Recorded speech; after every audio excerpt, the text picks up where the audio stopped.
ოსკარის დაჯილდოების ცერემონია 2029 წლიდან პირდაპირ ეთერში მთელ მსოფლიოში YouTube-ზე გადაიცემა. ამის შესახებ კინოაკადემიის ორგანიზატორებმა განაცხადეს. აქამდე კინოწარმოების უმაღლესი ჯილდოს ცერემონიას 1976 წლიდან ყოველწლიურად ABC აშუქებდა. თუმცა ბოლო წლებში ისევე როგორც სხვა ჰოლივუდური დაჯილდოებების შემთხვევაში, ოსკარის რეიტინგების შემცირდა, რაც აუდიტორიის სტრიმინგ პლატფორმებზე გადანაცვლებას უკავშირდება.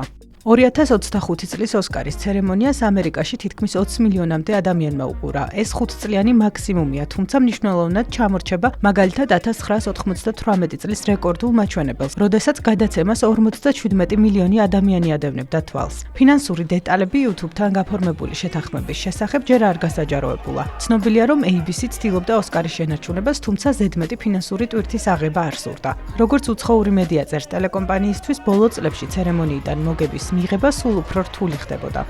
ახალი შეთანხმების ფარგლებში YouTube უზრუნველყოფს მრავალენოვან აუდიო ტრეკებსა და სუბტიტრებს, რაც ოსკარის გლობალურ ხელმისაწვდომობას გაზრდის. კონტრაქტი 2029 წლიდან ამოქმედდება და 2033 წლამდე გაგრძელდება. კინოაკადემიის შეფასებით YouTube-ის გლობალური აუდიტორია ოსკარს საშუალებას მისცემს კიდევ უფრო ფართო მასშტაბით აღნიშნოს კინოხელოვნება, შთააგონოს ახალი თაობის კინემატოგრაფები და გააცნოს მაყურებელს კინოს ისტორია. ოსკარის გარდა YouTube პირდაპირ ეთერში აჩვენებს სხვა ღონისძიებებსაც, რომლებიც აქამდე კამერების მიღმატარდებოდა.